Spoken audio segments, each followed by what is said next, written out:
Preface. This book is pragmatical, not philosophical. A practical manual, not a treatise upon theories. It is intended for the men and women whose most pressing need is for money, who wish to get rich first and philosophize afterward.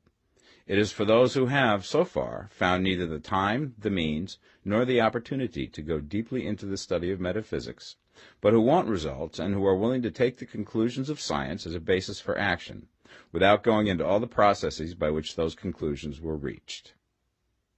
It is expected that the reader will take the fundamental statements upon faith, just as he would take statements concerning a law of electrical action if they were promulgated by a Marconi or an Edison, and taking the statements upon faith, that he will prove their truth by acting upon them without fear or hesitation.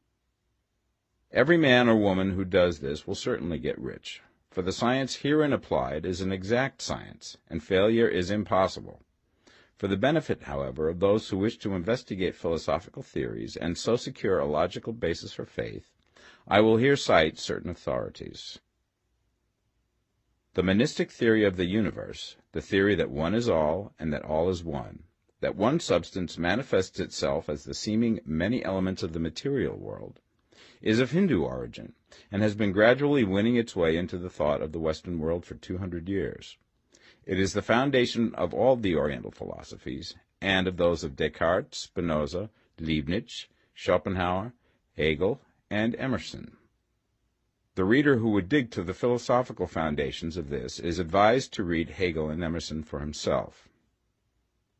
In writing this book, I have sacrificed all other considerations to plainness and simplicity of style, so that all might understand. The plan of action laid down herein was deduced from the conclusions of philosophy. It has been thoroughly tested and bears the supreme test of practical experiment. It works. If you wish to know how the conclusions were arrived at, read the writings of the authors mentioned above. And if you wish to reap the fruits of their philosophies in actual practice, read this book and do exactly as it tells you to do. The Author. Chapter 1. The Right to be Rich. Whatever may be said in praise of poverty, the fact remains that it is not possible to live a really complete or successful life unless one is rich. No man can rise to his greatest possible height in talent or soul development unless he has plenty of money. For to unfold the soul and to develop talent he must have many things to use, and he cannot have these things unless he has money to buy them with.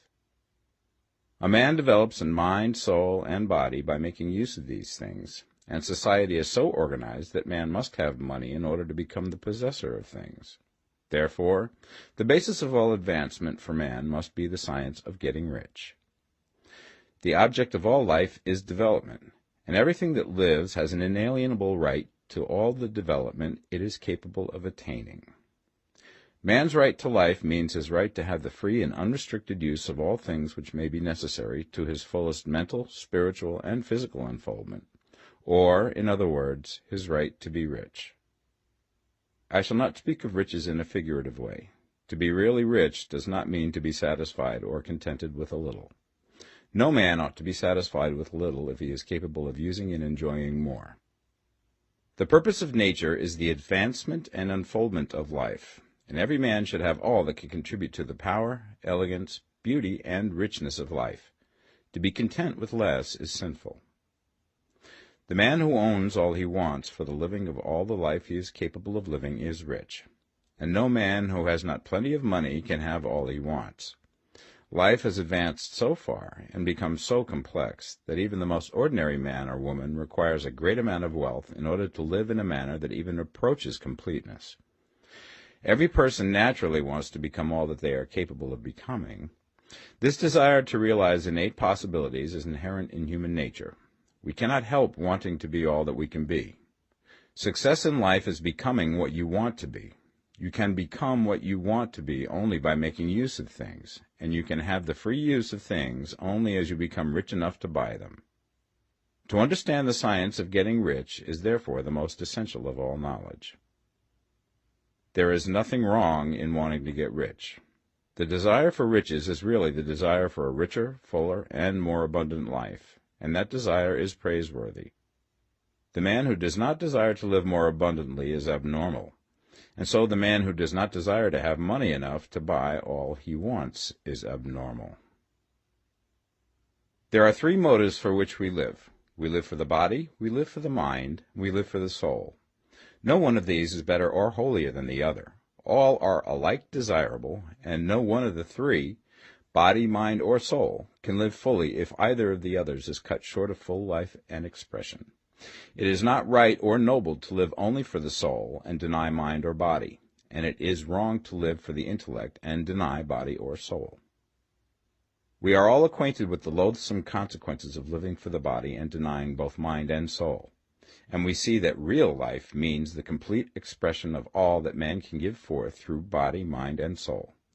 Whatever he can say, no man can be really happy or satisfied unless his body is living fully in every function, and unless the same is true of his mind and his soul. Wherever there is unexpressed possibility, or function not performed, there is unsatisfied desire. Desire is possibility seeking expression, or function seeking performance. Man cannot live fully in body without good food, comfortable clothing, and warm shelter, and without freedom from excessive toil. Rest and recreation are also necessary to his physical life. He cannot live fully in mind without books and time to study them, without opportunity for travel and observation, or without intellectual companionship.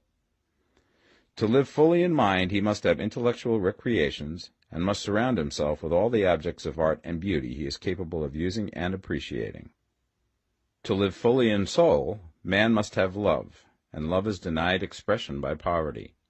A man's highest happiness is found in the bestowal of benefits on those he loves. Love finds its most natural and spontaneous expression in giving. The man who has nothing to give cannot fill his place as a husband or father, as a citizen or as a man. It is in the use of material things that a man finds full life for his body, develops his mind, and unfolds his soul. It is therefore of supreme importance to him that he should be rich. It is perfectly right that you should desire to be rich. If you are a normal man or woman, you cannot help doing so. It is perfectly right that you should give your best attention to the science of getting rich, for it is the noblest and most necessary of all studies. If you neglect this study, you are derelict in your duty to yourself, to God, and humanity, for you can render to God and humanity no greater service than to make the most of yourself. Chapter 2. There is a science of getting rich. There is a science of getting rich, and it is an exact science, like algebra or arithmetic. There are certain laws which govern the process of acquiring riches. Once these laws are learned and obeyed by any man, he will get rich with mathematical certainty. The ownership of money and property comes as a result of doing things in a certain way. Those who do things in this certain way, whether on purpose or accidentally, get rich, while those who do not do things in this certain way, no matter how hard they work or how able they are, remain poor. It is a natural law that like causes always produce like effects, and therefore any man or woman who learns to do things in this certain way will infallibly get rich. That the above statement is true is shown by the following facts. Getting rich is not a matter of environment, for if it were, all the people in certain neighborhoods would become wealthy. The people of one city would all be rich, while those of other towns would all be poor. Or the inhabitants of one state would roll in wealth, and those of an adjoining state would be in poverty. But everywhere we see rich and poor living side by side, in the same environment, and often engaged in the same vocations. When two men are in the same locality and in the same business, and one gets rich while the other remains poor, it shows that getting rich is not primarily a matter of environment. Some environments may be more favorable than others, but when two men in the same business are in the same neighborhood, and one gets rich while the other fails, it indicates that getting rich is the result of doing things in a certain way. And further, the ability to do things in this certain way is not due solely to the possession of talent, for many people who have great talent remain poor, while others who have very little talent get rich. Studying the people who have gotten rich, we find that they are an average lot in all respects, having no greater talents and abilities than other men.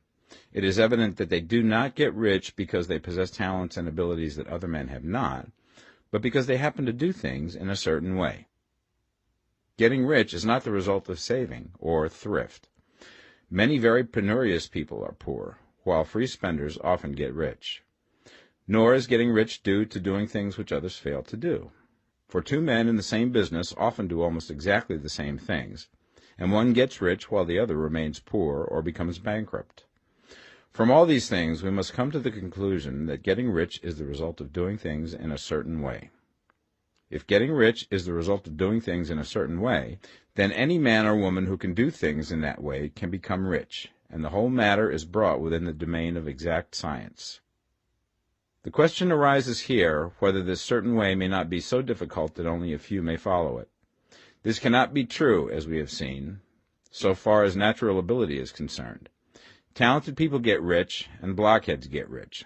Intellectually brilliant people get rich, and very stupid people get rich.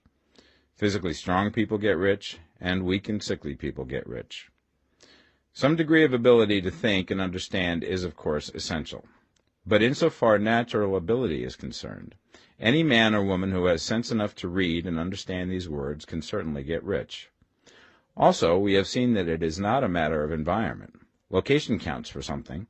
One would not go to the heart of the Sahara and expect to do successful business. Getting rich involves the necessity of dealing with men and of being where there are people to deal with. And if these people are inclined to deal in the way that you want to deal, so much the better. But that is about as far as environment goes. If anybody else in your town can get rich, so can you. And if anybody else in your state can get rich, so can you. Again, it is not a matter of choosing some particular business or profession. People get rich in every business and in every profession, while their next-door neighbors in the same vocation remain in poverty. It is true that you will do best in a business which you like and which is congenial to you. And if you have certain talents which are well developed, you will do best in a business which calls for the exercise of those talents. Also, you will do best in a business which is suited to your locality. An ice cream parlor would do better in a warm climate than in Greenland, and a salmon fishery will succeed better in the Northwest than in Florida, where there are no salmon. But aside from these general limitations, getting rich is not dependent upon your engaging in some particular business, but upon your learning to do things in a certain way. If you are now in business and anybody else in your locality is getting rich in the same business, while you are not getting rich, it is because you are not doing things in the same way that the other person is doing them. No one is prevented from getting rich by lack of capital. True, as you get capital, the increase becomes more easy and rapid, but one who has capital is already rich and does not need to consider how to become so. No matter how poor you may be, if you begin to do things in a certain way, you will begin to get rich, and you will begin to have capital. The getting of capital is a part of the process of getting rich, and it is a part of the result which invariably follows the doing of things in a certain way. You may be the poorest man on the continent and be deeply in debt. You may have neither friends, influence, nor resources, but if you begin to do things in this way, you must infallibly begin to get rich, for the like causes must produce like effects. If you have no capital, you can get capital. If you're in the wrong business, you can get into the right business. If you're in the wrong location, you can go to the right location. And you can do so by beginning in your present business and in your present location to do things in the certain way which causes success. Chapter 3. Is opportunity monopolized? No man is kept poor because opportunity has been taken away from him, because other people have monopolized the wealth and have put a fence around it. You may be shut off from engaging in business in certain lines, but there are other channels open to you. Probably it would be hard for you to get control of any of the great railroad systems. That field is pretty well monopolized, but the electric railway business is still in its infancy and offers plenty of scope for enterprise. And it will be but a very few years until traffic and transportation through the air will become a great industry, and in all its branches will give employment to hundreds of thousands and perhaps to millions of people. Why not turn your attention to the development of aerial transportation, instead of competing with J.J. Hill and others for a chance in the steam railway world? It is quite true that if you are a working man in the employ of the Steel Trust, you have very little chance of becoming the owner of the plant in which you work. But it is also true that if you will commence to act in a certain way, you can soon leave the employ of the Steel Trust. You can buy a farm from 10 to 40 acres and engage in business as a producer of foodstuffs. There is great opportunity at this time for men who will live upon small tracts of land and cultivate the same intensively. Such men will certainly get rich. You may say that it is impossible for you to get the land, but I'm going to prove to you that it is not impossible, and that you can certainly get a farm if you will go to work in a certain way. At different periods, the tide of opportunity sets in different directions, according to the needs of the whole, and the particular stage of social evolution which has been reached. At present, in America, it is setting towards agricultural and the allied industries and professions. Today, opportunity is open before the factory worker in his line. It is open before the businessman who supplies the farmer more than before the one who supplies the factory worker, and before the professional man who waits upon the farmer more than before the one who serves the working class. There is an abundance of opportunity for the man who will go with the tide instead of trying to swim against it. So the factory workers, either as individuals or as a class, are not deprived of opportunity. The workers are not being kept down by their masters. They are not being ground by the trusts and combinations of capital. As a class, they are where they are because they do not do things in a certain way. If the workers of America chose to do so, they could follow the example of their brothers in Belgium and other countries and establish great department stores and cooperative industries. They could elect men of their own class to office and pass laws favoring the development of such cooperative industries, and in a few years they could take peaceable possession of the industrial field. The working class may become the master class whenever they will begin to do things in a certain way. The law of wealth is the same for them as it is for all others. This they must learn, and they will remain where they are as long as they continue to do as they do. The individual worker, however, is not held down by the ignorance or the mental slothfulness of his class. He can follow the tide of opportunity to riches, and this book will tell him how. No one is kept in poverty by a shortness in the supply of riches. There is more than enough for all. A palace as large as the Capitol in Washington might be built for every family on earth from the building material in the United States alone, and under intensive cultivation, this country would produce wool, cotton, linen, and silk enough to clothe each person in the world finer than Solomon was arrayed in all his glory, together with food enough to feed them all luxuriously. The visible supply is practically inexhaustible, and the invisible supply really is inexhaustible. Everything you see on earth is made from one original substance, out of which all things proceed. New forms are constantly being made, and older ones are dissolving, but all are shapes assumed by one thing. There is no limit to the supply of formless stuff or original substance. The universe is made out of it, but it was not all used in making the universe. The spaces in, through, and between the forms of the visible universe are permeated and filled with the original substance, with the formless stuff, with the raw material of all things. 10,000 times as much has been made might still be made, and even then we should not have exhausted the supply of universal raw material. No man, therefore, is poor because nature is poor, or because there is not enough to go around. Nature is an inexhaustible storehouse of riches. The supply will never run short. Original substance is alive with creative energy and is constantly producing more forms. When the supply of building material is exhausted, more will be produced. When the soil is exhausted so that foodstuffs and materials for clothing will no longer grow upon it, it will be renewed or more soil will be made. When all the gold and silver has been dug from the earth, if man is still in such a stage of social development that he needs gold and silver, more will be produced from the formless. The formless stuff responds to the needs of man. It will not let him be without any good thing. This is true of man collectively. The race as a whole is always abundantly rich, and if individuals are poor, it is because they do not follow the certain way of doing things which makes the individual man rich. The formless stuff is intelligent. It is stuff which thinks. It is alive, and is always impelled towards more life. It is the natural and inherent impulse of life to seek to live more. It is the nature of intelligence to enlarge itself, and of consciousness to seek to extend its boundaries and find fuller expression. The universe of forms has been made by formless living substance, throwing itself into form in order to express itself more fully. The universe is a great living presence, always moving inherently towards more life and fuller functioning.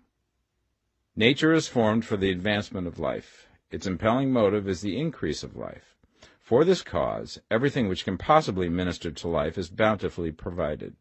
There can be no lack unless God is to contradict himself and nullify his own works. You are not kept poor by lack in the supply of riches. It is a fact which I shall demonstrate a little further on, that even the resources of the formless supply are at the command of the man or woman who will act and think in a certain way. Chapter 4. The first principle in the science of getting rich. Thought is the only power which can produce tangible riches from the formless substance. The stuff from which all things are made is a substance which thinks, and a thought of form in this substance produces the form. Original substance moves according to its thoughts. Every form and process you see in nature is the visible expression of a thought in original substance. As the formless stuff thinks of a form, it takes that form. As it thinks of a motion, it makes that motion. That is the way all things were created. We live in a thought world, which is part of a thought universe. The thought of a moving universe extended through formless substance, and the thinking stuff moving according to that thought, took the form of systems of planets and maintains that form. Thinking substance takes the form of its thought and moves according to that thought. Holding the idea of a circling system of suns and worlds, it takes the form of these bodies and moves them as it thinks. Thinking the form of a slow-growing oak tree, it moves accordingly and produces the tree, though centuries may be required to do the work. In creating, the formless seems to move according to the lines of motion it has established. The thought of an oak tree does not cause the instant formation of a full-grown tree, but it does start in motion the forces which will produce the tree, along established lines of growth. Every thought of form held in thinking substance causes the creation of the form, but always, or at least generally, along lines of growth and action already established.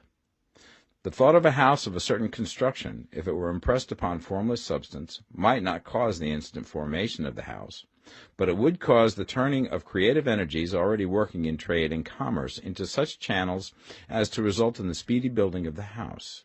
And if there were no existing channels through which the creative energy could work, then the house would be formed directly from primal substance, without waiting for the slow processes of the organic and inorganic world.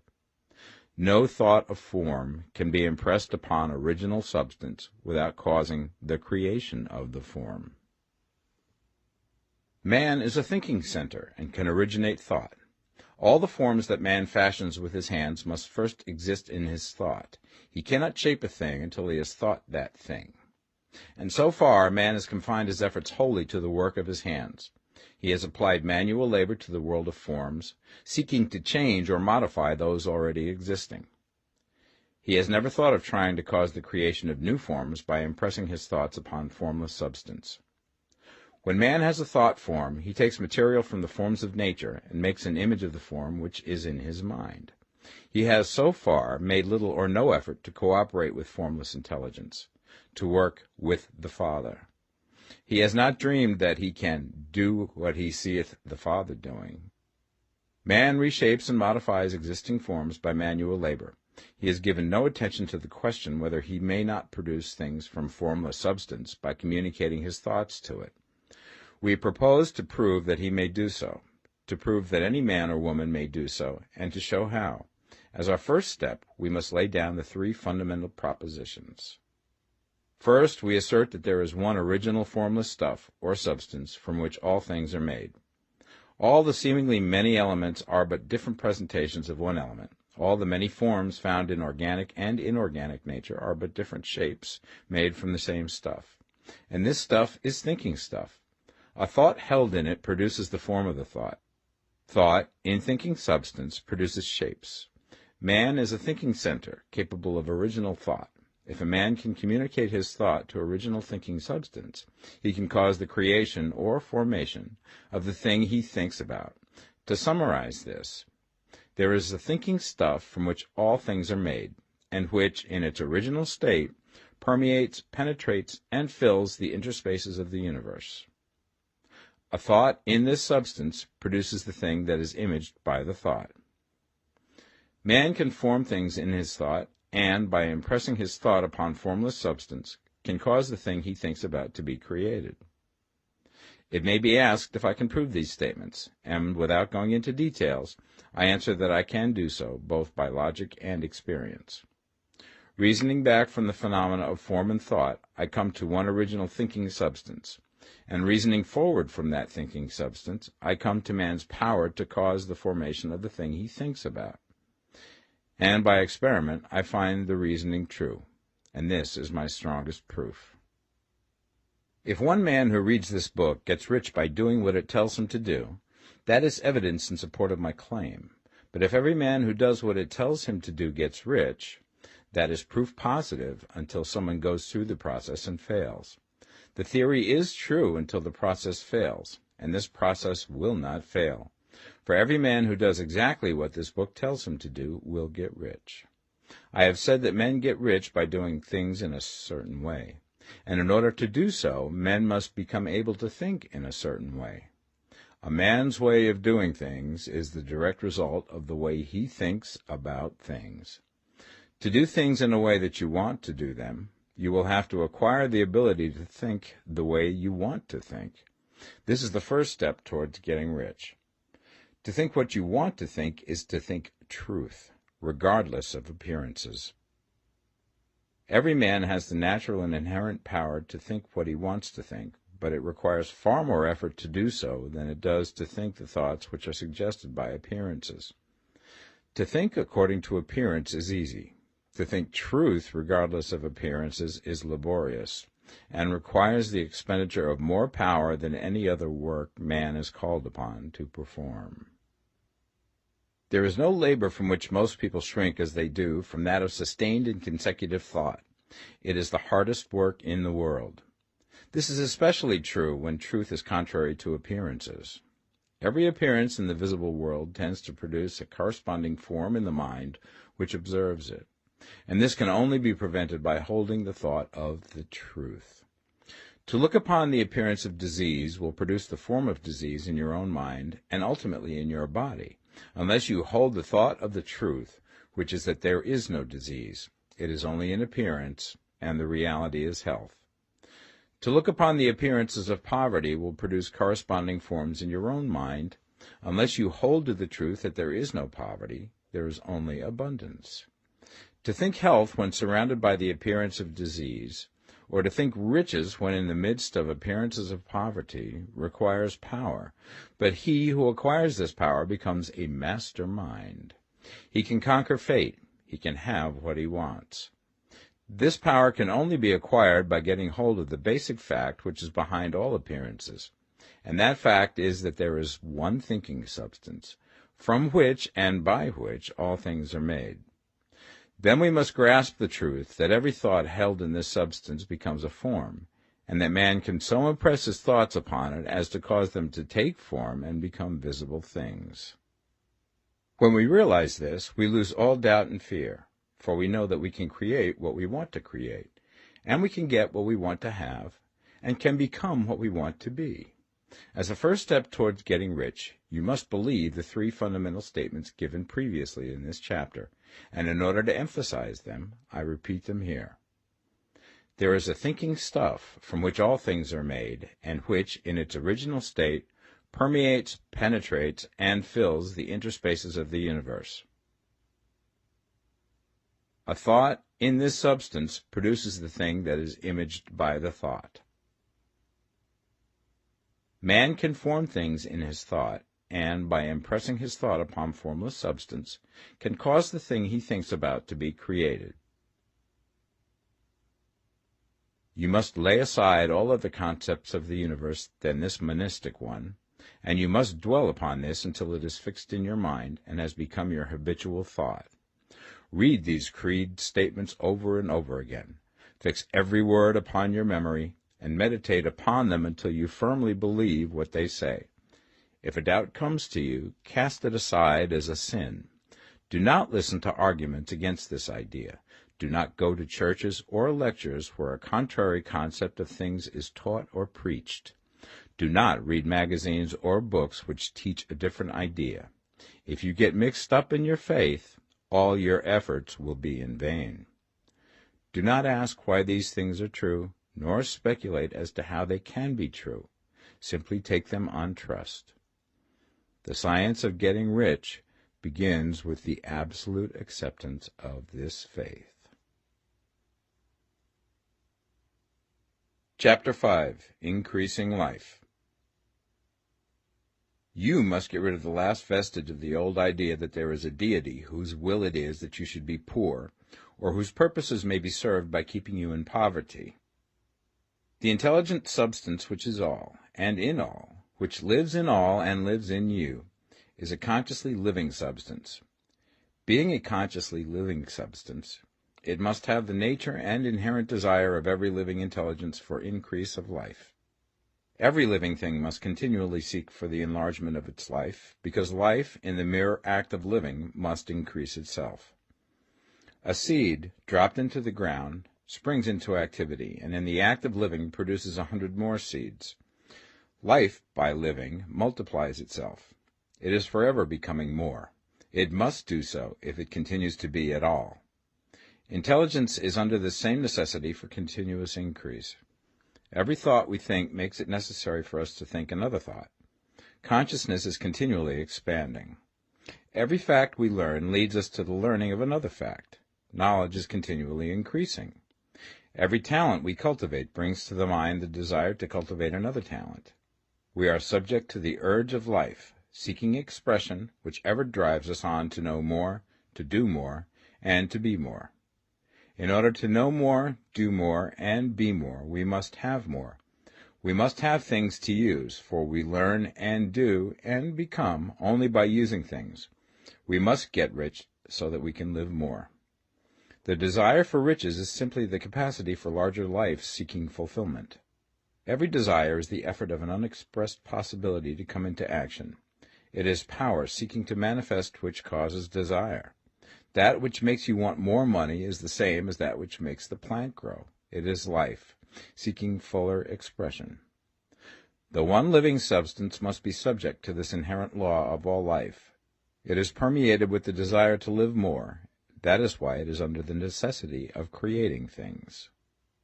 The one substance desires to live more in you. Hence, it wants you to have all the things you can use. It is the desire of God that you should get rich.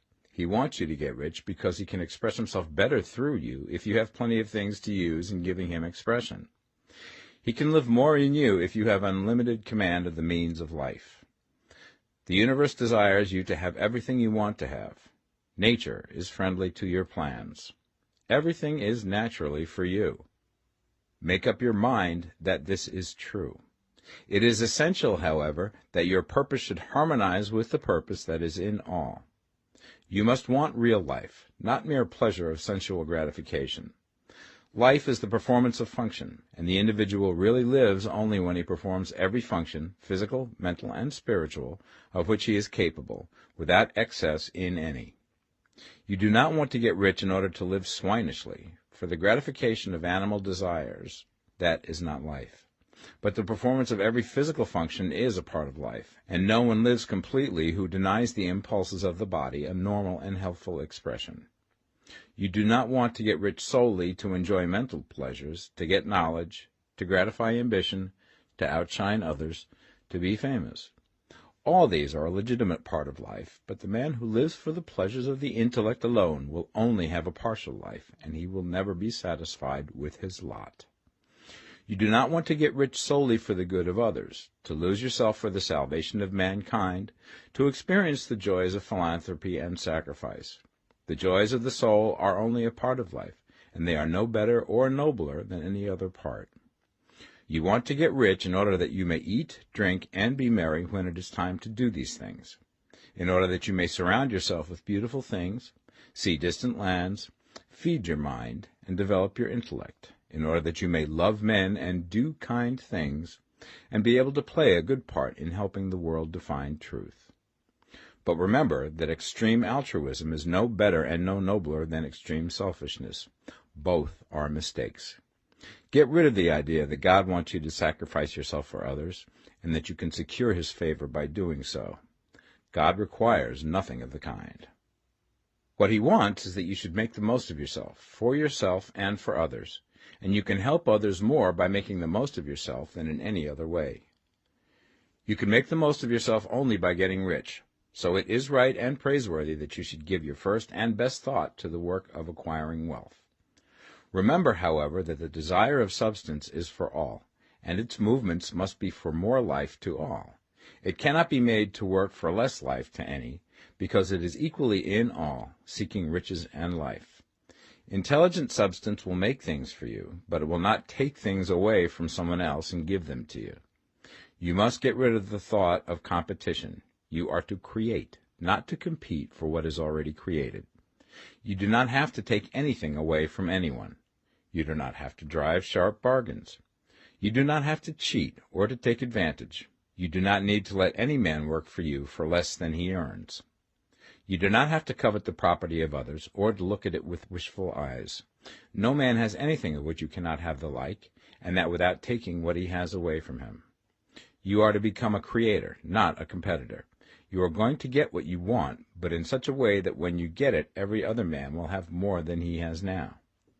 I am aware that there are men who get a vast amount of money by proceeding in direct opposition to the statements in the paragraph above, and may add a word of explanation here. Men of the plutocratic type, who become very rich, do so sometimes purely by their extraordinary ability on the plane of competition. And sometimes they unconsciously relate themselves to substance and its great purposes and movements for the general racial upbuilding through industrial evolution. Rockefeller, Carnegie, Morgan, et al. Have been the unconscious agents of the supreme in the necessary work of systematizing and organizing productive industry, and, in the end, their work will contribute immensely towards increased life for all. Their day is nearly over. They have organized production, and will soon be succeeded by the agents of the multitude, who will organize the machinery of distribution. The multimillionaires are like the monster reptiles of the prehistoric eras. They play a necessary part in the evolutionary process, but the same power which produced them will dispose of them, and it is well to bear in mind that they have never been really rich. A record of the private lives of most of this class will show that they have really been the most abject and wretched of the poor. Riches secured on the competitive plane are never satisfactory and permanent. They are yours today and another's tomorrow. Remember, if you are to become rich in a scientific and certain way, you must rise entirely out of the competitive thought. You must never think for a moment that the supply is limited. Just as soon as you begin to think that all the money is being cornered and controlled by bankers and others, and that you must exert yourself to get laws passed to stop this process, and so on, in that moment you drop into the competitive mind, and your power to cause creation is gone for the time being. And what is worse, you will probably arrest the creative movements you have already instituted. Know that there are countless millions of dollars worth of gold in the mountains of the earth, not yet brought to light, and know that if there were not, more would be created from thinking substance to supply your needs. Know that the money you need will come, even if it is necessary for 1,000 men to be led to the discovery of new gold mines tomorrow. Never look at the visible supply. Look always at the limitless riches in formless substance, and know that they are coming to you as fast as you can receive and use them. Nobody, by cornering the visible supply, can prevent you from getting what is yours. So never allow yourself to think for an instant that all the best building spots will be taken before you get ready to build your house, unless you hurry. Never worry about the trusts and combines, and get anxious for fear that they will soon come to own the whole earth. Never get afraid that you will lose what you want because some other person beat you to it. That cannot possibly happen. You are not seeking anything that is possessed by anybody else. You are causing what you want to be created from formless substance, and the supply is without limits. Stick to the formulated statement. There is a thinking stuff from which all things are made, and which, in its original state, permeates, penetrates, and fills the interspaces of the universe. A thought in this substance produces the thing that is imaged by the thought. Man can form things in his thought, and by impressing his thought upon formless substance, can cause the thing he thinks about to be created. Chapter 6. How Riches Come to You. When I say that you do not have to drive sharp bargains, I do not mean that you do not have to drive any bargains at all, or that you are above the necessity for having any dealings with your fellow men. I mean that you will not need to deal with them unfairly. You do not have to get something for nothing, but can give to every man more than you take from him. You cannot give every man more in cash market value than you take from him, but you can give him more in use value than the cash value of the thing you take from him. The paper, ink, and other material in this book may not be worth the money you pay for it, but if the ideas suggested by it bring you thousands of dollars, you have not been wronged by those who sold it to you. They have given you a great use value for a small cash value. Let us suppose that I own a picture by one of the great artists, which in any civilized community is worth thousands of dollars. I take it to Baffin Ray, and by salesmanship induce an Eskimo to give a bundle of furs worth $500 for it. I have really wronged him, for he has no use for the picture. It has no value to him. It will not add to his life. But suppose I give him a gun worth $50 for his furs. Then he has made a good bargain. He has use for the gun. It will get him many more furs and much food. It will add to his life in every way. It will make him rich. When you rise from the competitive to the creative plane, you can scan your business transactions very strictly, and if you are selling any man anything which does not add more to his life than the thing he gives you in exchange, you can afford to stop it. You do not have to beat anybody in business, and if you are in a business which does beat people, get out of it at once. Give every man more in use value than you take from him in cash value. Then you are adding to the life of the world by every business transaction. If you have people working for you, you must take from them more in cash value than you pay them in wages. But you can so organize your business that it will be filled with the principle of advancement, and so that each employee who wishes to do so may advance a little every day. You can make your business do for your employees what this book is doing for you. You can so conduct your business that it will be a sort of ladder, by which every employee who will take the trouble may climb to riches himself, and, given the opportunity, if he will not do so, it is not your fault.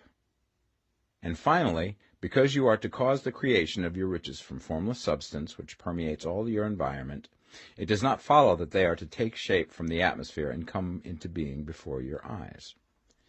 If you want a sewing machine, for instance, I do not mean to tell you that you are to impress the thought of a sewing machine on thinking substance until the machine is formed without hands, in the room where you sit or elsewhere. But if you want a sewing machine, hold the mental image of it with the most positive certainty that it is being made, or is on its way to you. After once forming the thought, have the most absolute and unquestioning faith that the sewing machine is coming. Never think of it, or speak of it, in any other way than as being sure to arrive. Claim it as already yours. It will be brought to you by the power of the Supreme Intelligence, acting upon the minds of men. If you live in Maine, it may be that a man will be brought from Texas or Japan to engage in some transaction which will result in your getting what you want. If so, the whole matter will be as much to that man's advantage as it is to yours. Do not forget for a moment that the thinking substance is through all, in all, communicating with all, and can influence all. The desire of thinking substance for a fuller life and better living has caused the creation of all the sewing machines already made, and it can cause the creation of millions more, and will, whenever men set it in motion by desire and faith, and by acting in a certain way. You can certainly have a sewing machine in your house, and it is just as certain that you can have any other thing or things which you want, and which you will use for the advancement of your own life and the lives of others. You need not hesitate about asking largely.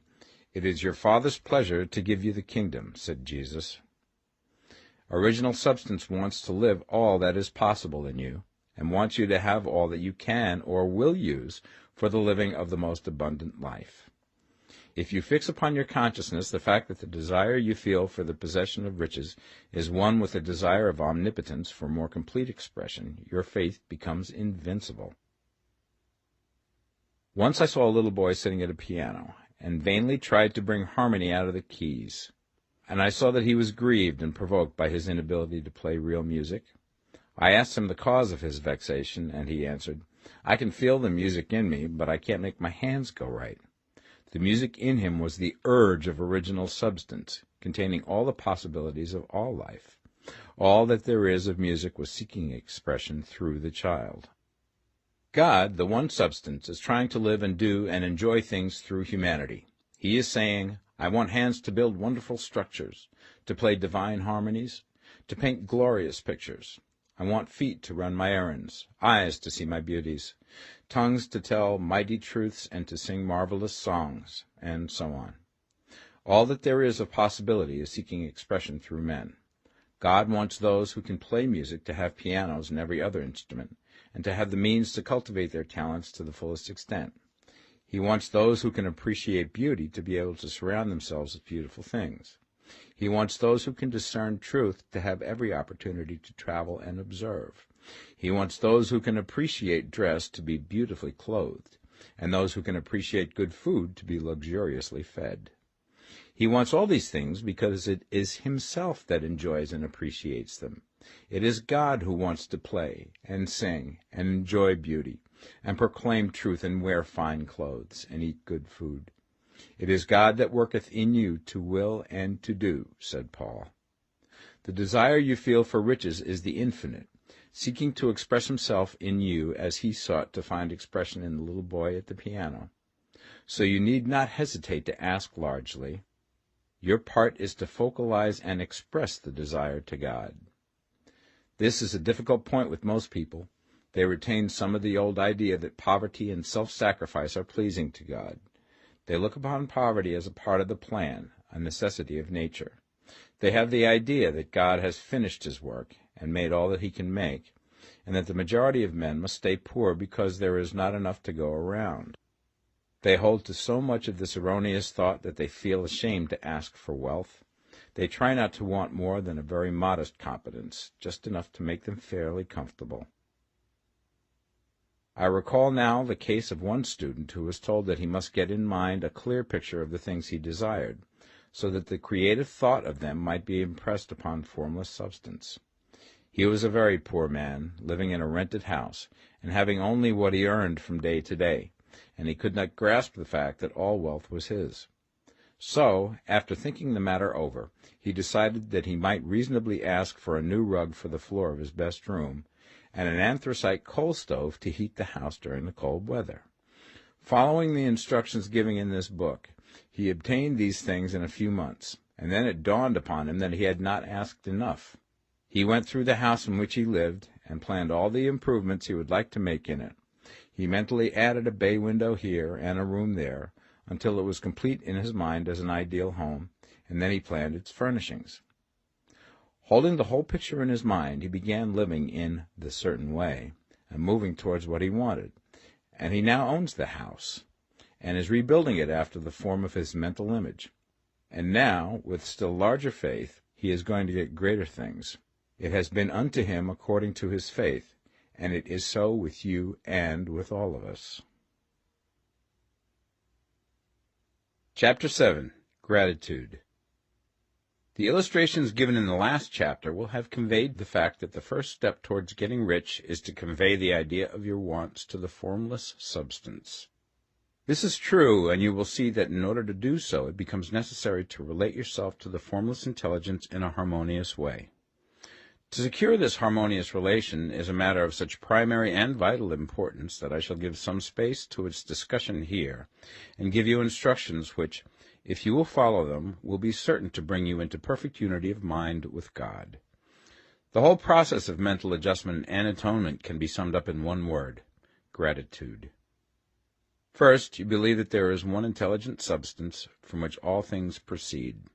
Second, you believe that this substance gives you everything you desire. And third, you relate yourself to it by a feeling of deep and profound gratitude. Many people who order their lives rightly in all other ways are kept in poverty by their lack of gratitude. Having received one gift from God, they cut the wires which connect them with him by failing to make acknowledgment. It is easy to understand that the nearer we live to the source of wealth, the more wealth we shall receive. And it is easy also to understand that the soul that is always grateful lives in closer touch with God than the one which never looks to him in thankful acknowledgment. The more gratefully we fix our minds on the Supreme when good things come to us, the more good things we will receive, and the more rapidly they will come. And the reason simply is that the mental attitude of gratitude draws the mind into closer touch with the source from which the blessings come. If it is a new thought to you that gratitude brings your whole mind into closer harmony with the creative energies of the universe, Consider it well, and you will see that it is true. The good things you already have come to you along the line of obedience to certain laws. Gratitude will lead your mind out along the ways by which things come, and it will keep you in close harmony with creative thought and prevent you from falling into competitive thought. Gratitude alone can keep you looking towards the all, and prevent you from falling into the error of thinking of the supply as limited, and to do that would be fatal to your hopes.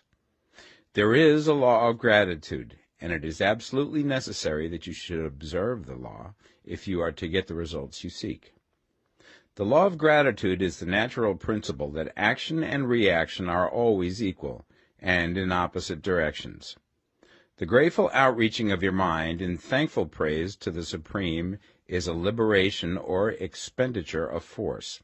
It cannot fail to reach that to which it is addressed, and the reaction is an instantaneous movement towards you. Draw nigh unto God, and he will draw nigh unto you. That is a statement of psychological truth. And if your gratitude is strong and constant, the reaction in formless substance will be strong and continuous. The movement of the things you want will always be towards you. Notice the grateful attitude that Jesus took, how he always seemed to be saying, I thank thee, Father, that thou hearest me. You cannot exercise much power without gratitude, for it is gratitude that keeps you connected with power. But the value of gratitude does not consist solely in getting you more blessings in the future. Without gratitude, you cannot long keep from dissatisfied thought regarding things as they are. The moment you permit your mind to dwell with dissatisfaction upon things as they are, you begin to lose ground. You fix attention upon the common, the ordinary, the poor, and the squalid and mean, and your mind takes the form of these things. Then you will transmit these forms or mental images to the formless, and the common, the poor, the squalid, and mean will come to you. To permit your mind to dwell upon the inferior is to become inferior, and to surround yourself with inferior things. On the other hand, to fix your attention on the best is to surround yourself with the best, and to become the best. The creative power within us makes us into the image of that to which we give our attention. We are thinking substance, and thinking substance always takes the form of that which it thinks about. The grateful mind is constantly fixed upon the best. Therefore it tends to become the best. It takes the form or character of the best, and will receive the best. Also, faith is born of gratitude. The grateful mind continually expects good things, and expectation becomes faith. The reaction of gratitude upon one's own mind produces faith, and every outgoing wave of grateful thanksgiving increases faith. He who has no feeling of gratitude cannot long retain a living faith, and without a living faith you cannot get rich by the creative method, as we shall see in the following chapters. It is necessary, then, to cultivate the habit of being grateful for every good thing that comes to you, and to give thanks continuously. And because all things have contributed to your advancement, you should include all things in your gratitude. Do not waste time thinking or talking about the shortcomings or wrong actions of plutocrats or trust magnates. Their organization of the world has made your opportunity. All you get really comes to you because of them. Do not rage against corrupt politicians. If it were not for politicians, we should fall into anarchy, and your opportunity would be greatly lessened. God has worked a long time and very patiently to bring us up to where we are in industry and government, and he is going right on with his work. There is not the least doubt that he will do away with plutocrats, trust magnates, captains of industry, and politicians as soon as they can be spared. But in the meantime, behold, they are all very good. Remember that they are all helping to arrange the lines of transmission along which your riches will come to you, and be grateful to them all. This will bring you into harmonious relations with the good in everything, and the good in everything will move toward you.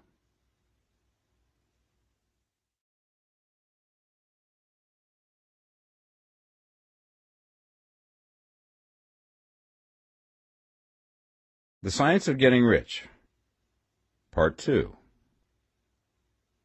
Chapter 8. Thinking in the Certain Way.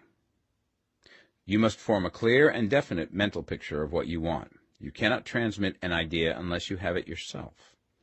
You must have it before you can give it, and many people fail to impress thinking substance because they have themselves only a vague and misty concept of the things they want to do, to have, or to become. It is not enough that you should have a general desire for wealth to do good with. Everybody has that desire. It is not enough that you should have a wish to travel, see things, live more, etc.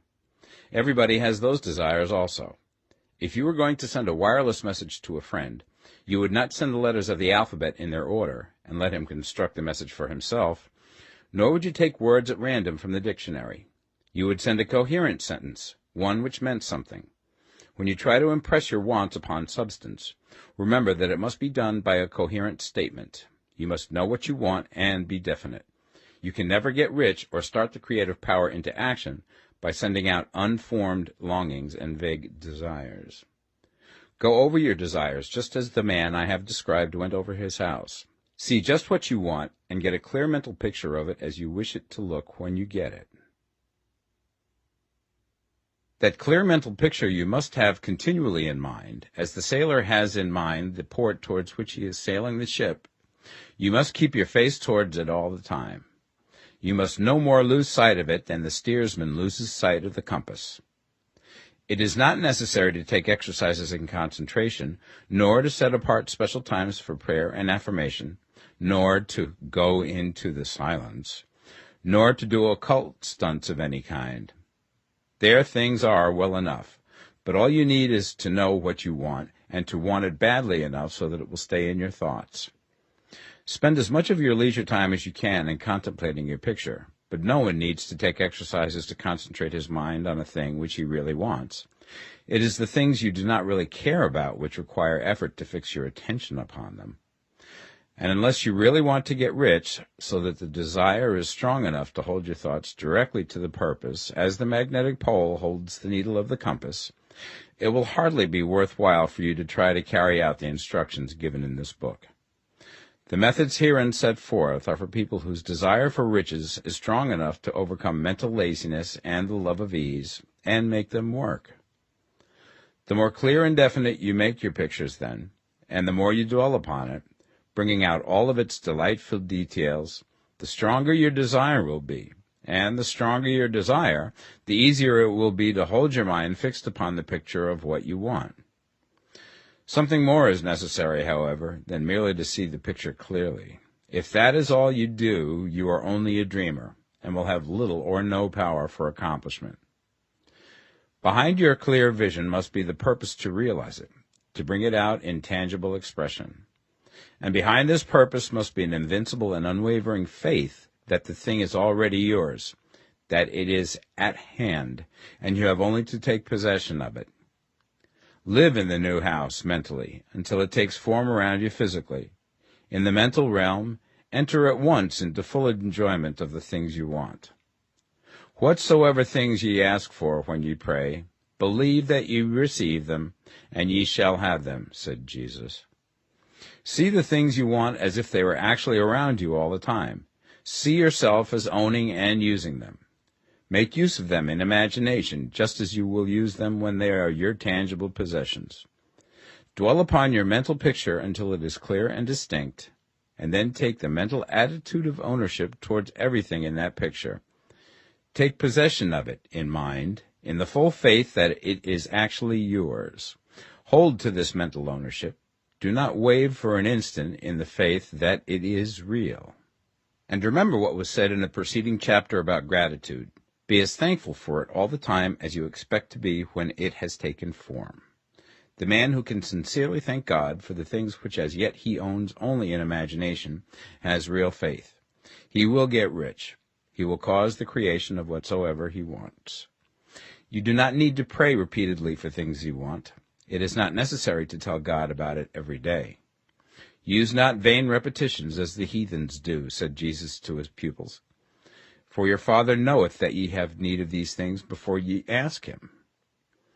Your part is to intelligently formulate your desires for the things which make for a larger life, and to get these desires arranged into a coherent whole, and then to impress this whole desire upon the formless substance, which has the power and the will to bring you what you want. You do not make this impression by repeating strings of words. You make it by holding the vision with unshakable purpose to attain it, and with steadfast faith that you do attain it. The answer to your prayer is not according to your faith while you are talking, but according to your faith while you are working.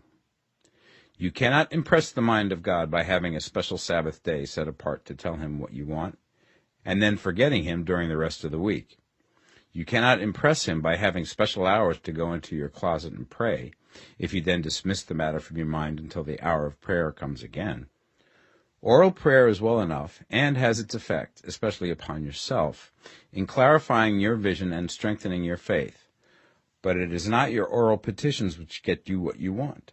In order to get rich, you do not need a sweet hour of prayer. You need to pray without ceasing. And by prayer I mean holding steadily to your vision, with the purpose to cause its creation into solid form, and the faith that you are doing so. Believe that ye receive them. The whole matter turns on receiving, once you have clearly formed your vision. When you have formed it, it is well to make an oral statement, addressing the Supreme in reverent prayer, and from that moment you must, in mind, receive what you ask for. Live in the new house, wear the fine clothes, ride in the automobile, go on the journey, and confidently plan for greater journeys. Think and speak of all things you have asked for in terms of actual present ownership. Imagine an environment and a financial condition exactly as you want them, and live all the time in that imaginary environment and financial condition.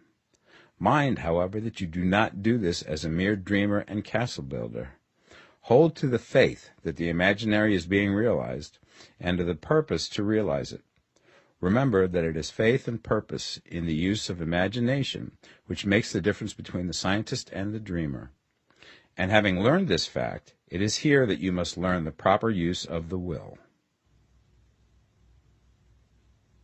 Chapter 9. How to Use the Will.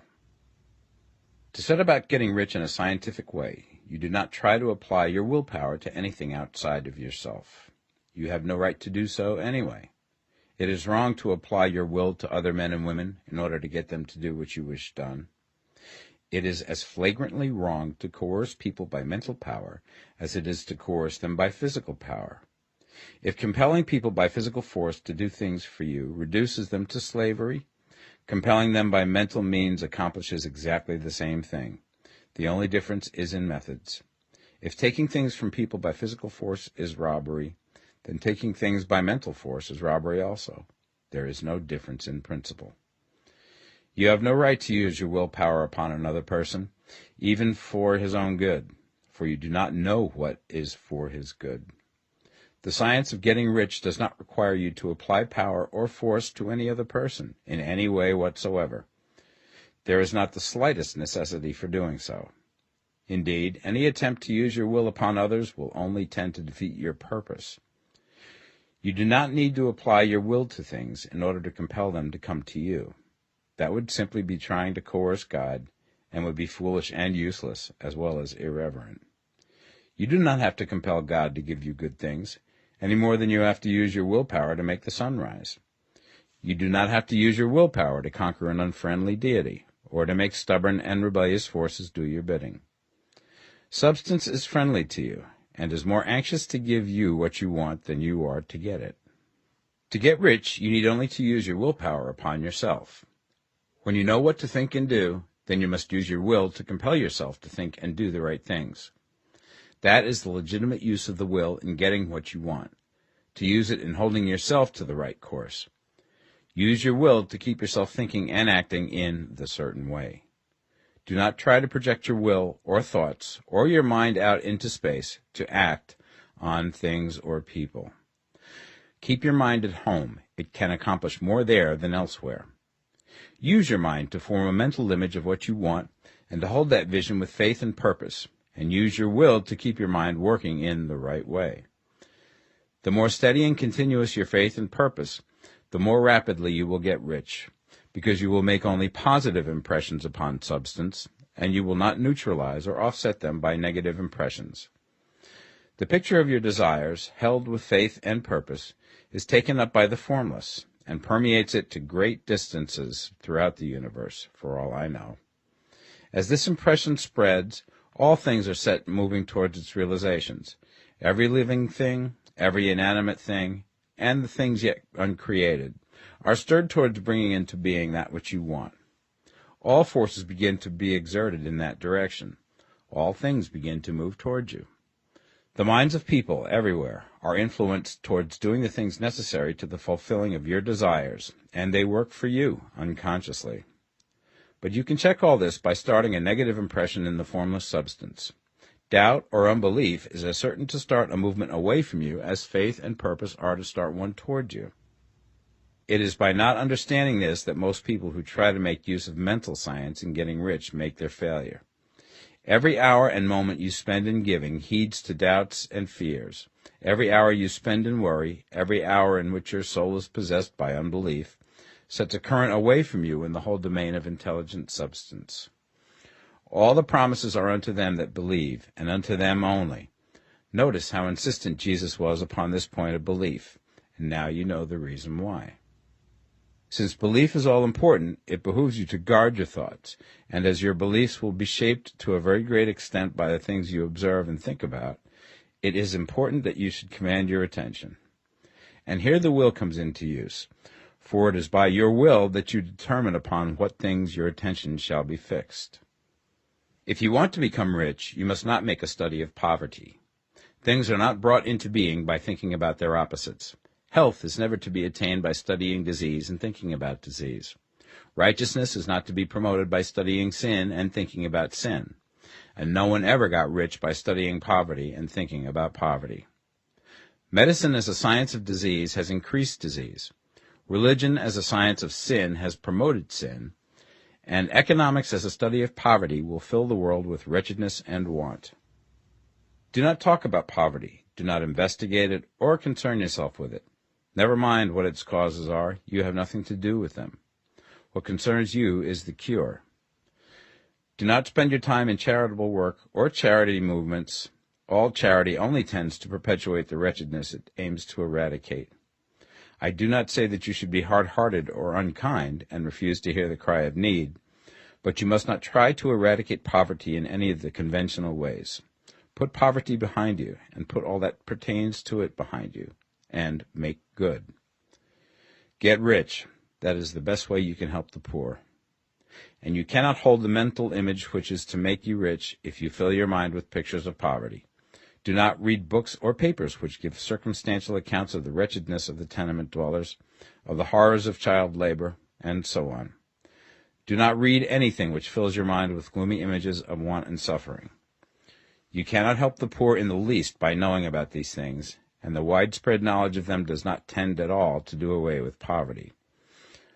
What tends to do away with poverty is not getting the pictures of poverty into your mind, but getting pictures of wealth into the minds of the poor. You are not deserting the poor in their misery when you refuse to allow your mind to be filled with pictures of that misery.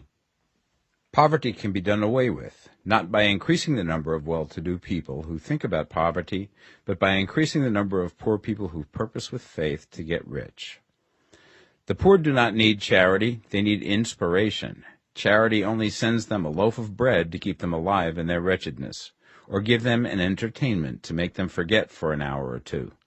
But inspiration will cause them to rise out of their misery. If you want to help the poor, demonstrate to them that they can become rich. Prove it by getting rich yourself.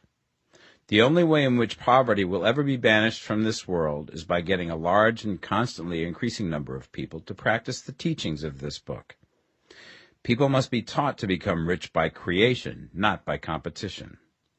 Every man who becomes rich by competition throws down behind him the ladder by which he rises and keeps others down. But every man who gets rich by creation opens a way for thousands to follow him and inspires them to do so. You are not showing hardness of heart or an unfeeling disposition when you refuse to pity poverty, see poverty, read about poverty, or think or talk about it, or to listen to those who do talk about it. Use your willpower to keep your mind off the subject of poverty and to keep it fixed with faith and purpose on the vision of what you want. Chapter 10. Further Use of the Will. You cannot retain a true and clear vision of wealth if you are constantly turning your attention to opposing pictures, whether they be external or imaginary. Do not tell of your past troubles of a financial nature, if you have had them. Do not think of them at all. Do not tell of the poverty of your parents, or the hardships of your early life. To do any of these things is to mentally class yourself with the poor for the time being, and it will certainly check the movement of things in your direction. Let the dead bury their dead, as Jesus said. Put poverty and all things that pertain to poverty completely behind you. You have accepted a certain theory of the universe as being correct, and are resting all your hopes of happiness on its being correct. And what can you gain by giving heed to conflicting theories?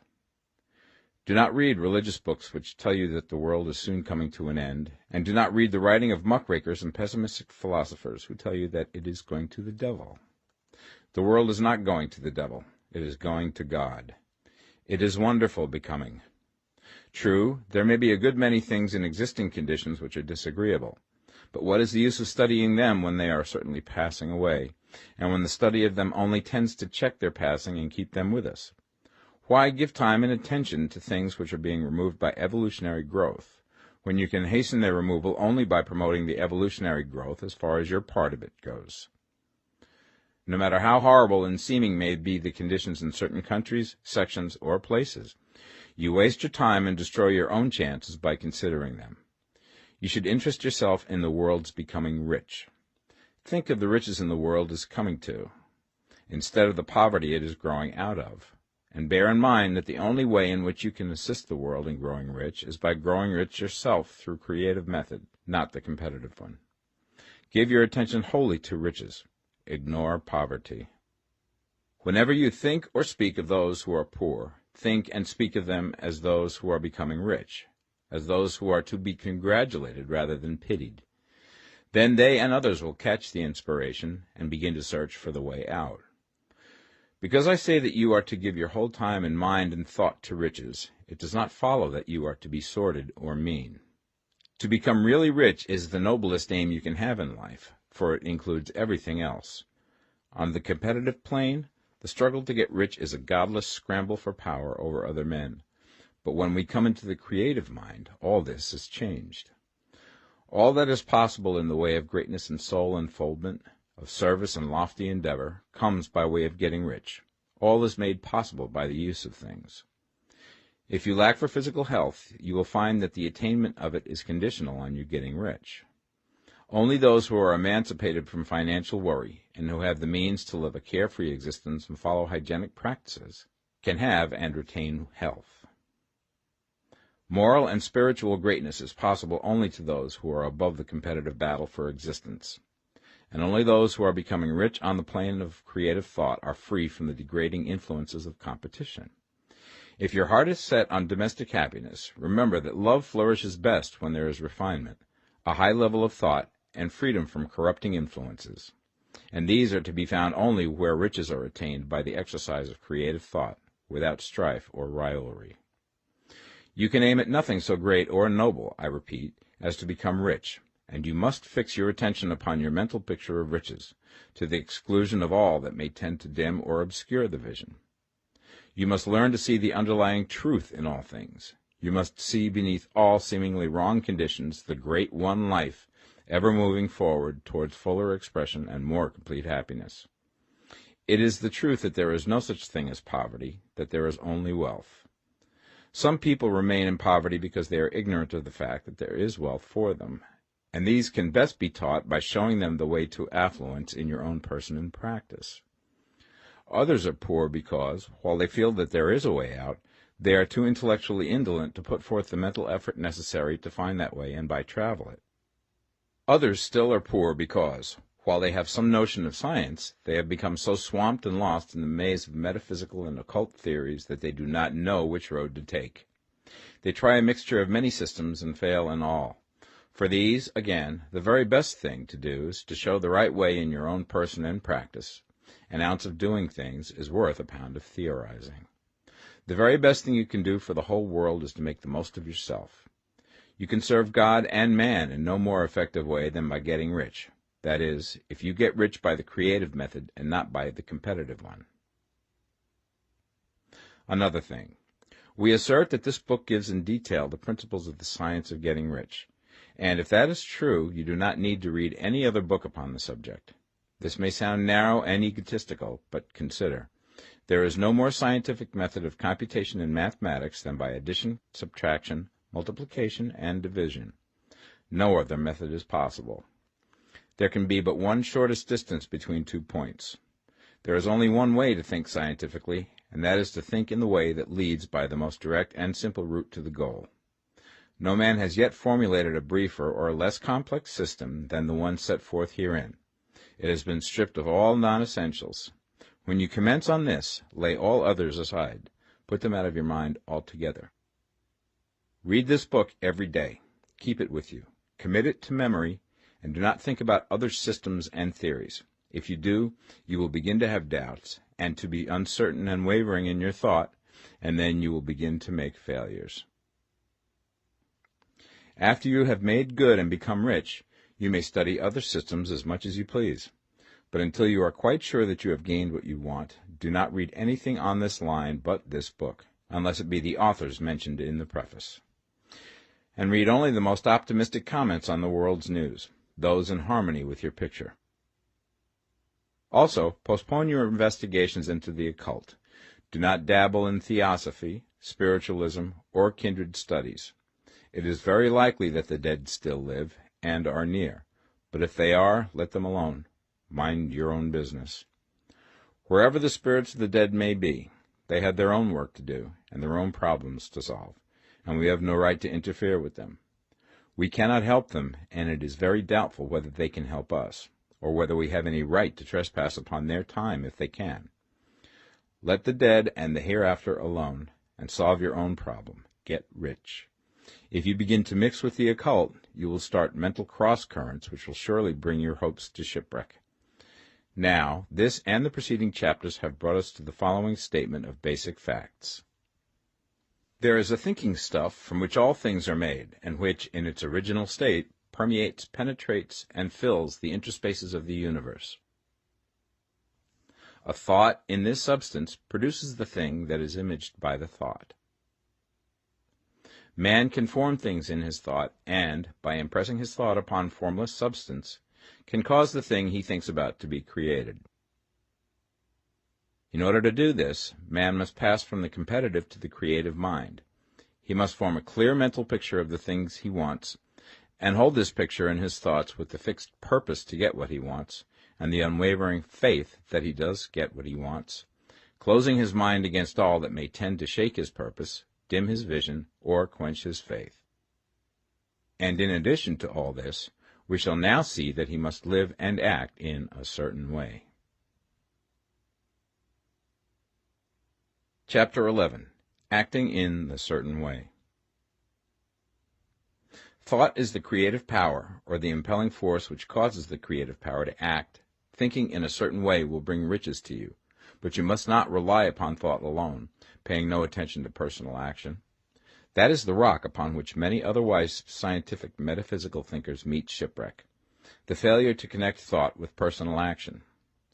We have not yet reached the stage of development, even supposing such a stage to be possible, in which man can create directly from formless substance without nature's processes or the work of human hands.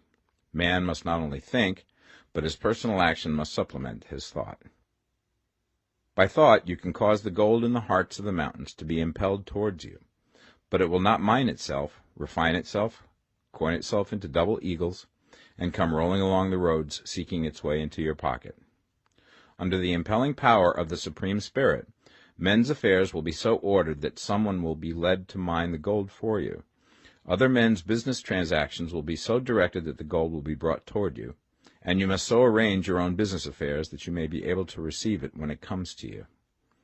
Your thought makes all things, animate and inanimate, work to bring you what you want, but your personal activity must be such that you can rightly receive what you want when it reaches you. You are not to take it as charity, nor to steal it. You must give every man more in use value than he gives you in cash value. The scientific use of thought consists in forming a clear and distinct mental image of what you want, in holding fast to the purpose to get what you want, and in realizing with grateful faith that you do get what you want. Do not try to project your thought in any mysterious or occult way, with the idea of having it go out and do things for you. That is a wasted effort and will weaken your power to think with sanity. The action of thought in getting rich is fully explained in the preceding chapters. Your faith and purpose positively impress your vision upon formless substance, which has the same desire for more life that you have. And this vision, received from you, sets all the creative forces at work in and through their regular channels of action, but directed towards you. It is not your part to guide or supervise the creative process. All you have to do with that is to retain your vision, stick to your purpose, and maintain your faith and gratitude. But you must act in a certain way, so that you can appropriate what is yours when it comes to you, so that you can meet the things you have in your picture and put them in their proper places as they arrive. You can really see the truth of this. When things reach you, they will be in the hands of other men, who will ask an equivalent for them. And you can only get what is yours by giving the other man what is his. Your pocketbook is not going to be transformed into a Fortunata's purse, which shall be always full of money without effort on your part. This is the crucial point in the science of getting rich, right here, where thought and personal action must be combined. There are very many people who, consciously or unconsciously, set the creative forces in action by the strength and persistence of their desires, but who remain poor because they do not provide for the reception of the thing they want when it comes. By thought, the thing you want is brought to you. By action, you receive it. Whatever your action is to be, it is evident that you must act now. You cannot act in the past, and it is essential to the clearness of your mental vision that you dismiss the past from your mind. You cannot act in the future, for the future is not here yet, and you cannot tell how you will want to act in any future contingency until that contingency has arrived. Because you are not in the right business or the right environment now, do not think that you must postpone action until you get into the right business or environment. And do not spend time in the present taking thought as to the best course in possible future emergencies. Have faith in your ability to meet any emergency when it arrives. If you act in the present with your mind on the future, your present action will be with a divided mind and will not be effective. Put your whole mind into present action. Do not give your creative impulse to original substance, and then sit down and wait for results. If you do, you will never get them. Act now. There is never any time but now, and there never will be any time but now. If you are ever to begin to make ready for the reception of what you want, you must begin now. And your action, whatever it is, must most likely be in your present business or employment, and must be upon the persons and things in your present environment. You cannot act where you are not, you cannot act where you have been, and you cannot act where you are going to be. You can act only where you are. Do not bother as to whether yesterday's work was well done or ill done. Do today's work well. Do not try to do tomorrow's work now. There will be plenty of time to do that when you get to it. Do not try, by occult or mystical means, to act on people or things that are out of your reach. Do not wait for a change of environment. Before you act, get a change of environment by action. You can so act upon the environment in which you are now as to cause yourself to be transferred to a better environment.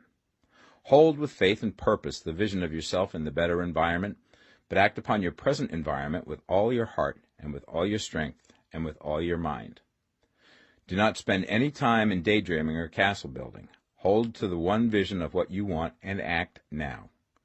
Do not cast about seeking some new thing to do, or some strange, unusual, or remarkable action to perform as a first step towards getting rich. It is probable that your actions, at least for some time to come, will be those you have been performing for some time past, but you are to begin now to perform these actions in a certain way, which will surely make you rich. If you are engaged in some business and feel that it is not the right one for you, do not wait until you get into the right business before you begin to act. Do not feel discouraged, or sit down and lament because you are misplaced.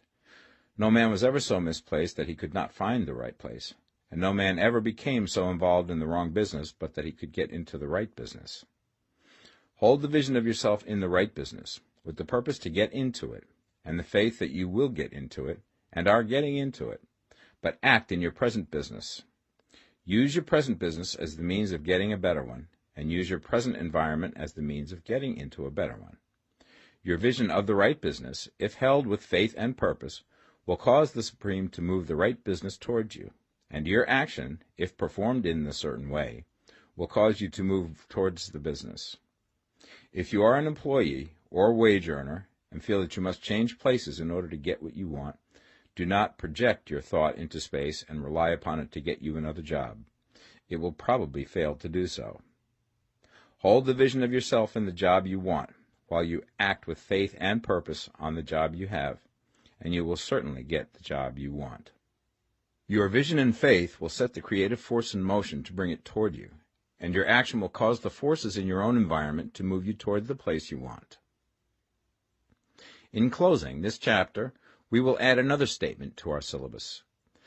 There is a thinking stuff from which all things are made, and which, in its original state, permeates, penetrates, and fills the interspaces of the universe. A thought in this substance produces the thing that is imaged by the thought.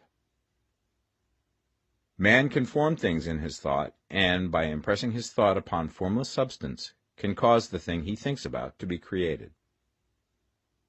In order to do this, man must pass from the competitive to the creative mind. He must form a clear mental picture of the thing he wants, and hold this picture in his thoughts with the fixed purpose to get what he wants, and the unwavering faith that he does get what he wants, closing his mind to all that may tend to shake his purpose, dim his vision, or quench his faith. That he may receive what he wants when it comes, man must act now upon the people and things in his present environment. Chapter 12. Efficient Action. You must use your thought as directed in previous chapters, and begin to do what you can do where you are, and you must do all that you can do where you are. You can advance only by being larger than your present place, and no man is larger than his present place who leaves undone any of the work pertaining to that place. The world is advanced only by those who more than fill their present places. If no man quite filled his present place, you can see that there must be a going backward in everything. Those who do not quite fill their present places are dead weight upon society, government, commerce, and industry. They must be carried along by others at a great expense. The progress of the world is retarded only by those who do not fill the places they are holding. They belong to a former age and a lower stage or plane of life, and their tendency is towards degeneration. No society could advance if every man was smaller than his place. Social evolution is guided by the law of physical and mental evolution. In the animal world, evolution is caused by excess of life. When an organism has more life than can be expressed in the function of its own plane, it develops the organs of a higher plane, and a new species is originated. There never would have been new species had there not been organisms which more than filled their places. The law is exactly the same for you. Your getting rich depends upon your applying this principle to your own affairs. Every day is either a successful day or a day of failure, and it is the successful days which get you what you want. If every day is a failure, you can never get rich, while if every day is a success, you cannot fail to get rich. If there is something that may be done today, and you do not do it, you have failed in so far as that thing is concerned, and the consequences may be more disastrous than you imagine. You cannot foresee the results of even the most trivial act. You do not know the workings of all the forces that have been set moving in your behalf. Much may be depending on your doing some simple act. It may be the very thing which is to open the door of opportunity to very great possibilities. You can never know all the combinations which Supreme Intelligence is making for you in the world of things and of human affairs. Your neglect or failure to do some small thing may cause a long delay in getting what you want. Do, every day, all that can be done that day. There is, however, a limitation or qualification of the above that you must take into account. You are not to overwork, not to rush blindly into your business in the effort to do the greatest possible number of things in the shortest possible time. You are not to try to do tomorrow's work today, nor to do a week's work in a day. It is really not the number of things you do, but the efficiency of each separate action that counts. Every act is, in itself, either a success or a failure. Every act is, in itself, either effective or inefficient. Every inefficient act is a failure, and if you spend your life in doing inefficient acts, your whole life will be a failure. The more things you do, the worse for you if all your acts are inefficient ones. On the other hand, every efficient act is a success in itself, and if every act of your life is an efficient one, your whole life must be a success. The cause of failure is doing too many things in an inefficient manner, and not doing enough things in an efficient manner. You will see that it is a self-evident proposition that if you do not do any inefficient acts, and if you do a sufficient number of efficient acts, you will become rich. If, now, it is possible for you to make each act an efficient one, you see again that the getting of riches is reduced to an exact science, like mathematics. The matter turns, then, on the questions whether you can make each separate act a success in itself, and this you certainly can do. You can make each act a success because all power is working with you, and all power cannot fail. Power is at your service, and to make each act efficient, you have only to put power into it. Every action is either strong or weak, and when every one is strong, you are acting in the certain way which will make you rich. Every act can be made strong and efficient by holding your vision while you are doing it, and putting the whole power of your faith and purpose into it. It is at this point that the people fail who separate mental power from personal action. They use the power of the mind in one place and at one time, and they act in another place at another time. So their acts are not successful in themselves. Too many of them are inefficient. But if all power goes into every act, no matter how commonplace, every act will be a success in itself. And as in the nature of things, every success opens the way to other successes, your progress towards what you want and the progress of what you want toward you will become increasingly rapid. Remember that successful action is cumulative in its results. Since the desire for more life is inherent in all things, when a man begins to move towards larger life, more things attach themselves to him, and the influence of his desire is multiplied. Do, every day, all that you can do that day, and do each act in an efficient manner. In saying that you must hold your vision while you are doing each act, however trivial or commonplace, I do not mean to say that it is necessary at all times to see the vision distinctly to its smallest details. It should be the work of your leisure hours to use your imagination on the details of your vision, and to contemplate them until they are firmly fixed upon memory. If you wish speedy results, spend practically all your spare time in this practice. By continuous contemplation you will get the picture of what you want, even to the smallest details, so firmly fixed upon your mind and so completely transferred to the mind of formless substance, that in your working hours you need only to mentally refer to the picture to stimulate your faith and purpose, and cause your best effort to be put forth. Contemplate your picture in your leisure hours until your consciousness is so full of it that you can grasp it instantly. You will become so enthused with its bright promises that the mere thought of it will call forth the strongest energies of your whole being. Let us again repeat our syllabus, and by slightly changing the closing statements, bring it to the point we have now reached. There is a thinking stuff from which all things are made, and which, in its original state, permeates, penetrates, and fills the interspaces of the universe. A thought in this substance produces the thing that is imaged by the thought. Man can form things in his thought, and, by impressing his thought upon formless substance, can cause the thing he thinks about to be created. In order to do this, man must pass from competitive to the creative mind. He must form a clear mental picture of the thing he wants, and do, with faith and purpose, all that can be done each day, doing each separate thing in an efficient manner. Chapter 13. Getting into the right business. Success in any particular business depends for one thing upon your possessing in a well-developed state the faculties required in that business. Without good musical faculty, no one can succeed as a teacher of music. Without well-developed mechanical faculties, no one can achieve great success in any of the mechanical trades. Without tact and the commercial faculties, no one can succeed in the mercantile pursuits. But to possess in a well-developed state the faculties required in your particular vocation does not ensure getting rich. There are musicians who have remarkable talent and who yet remain poor.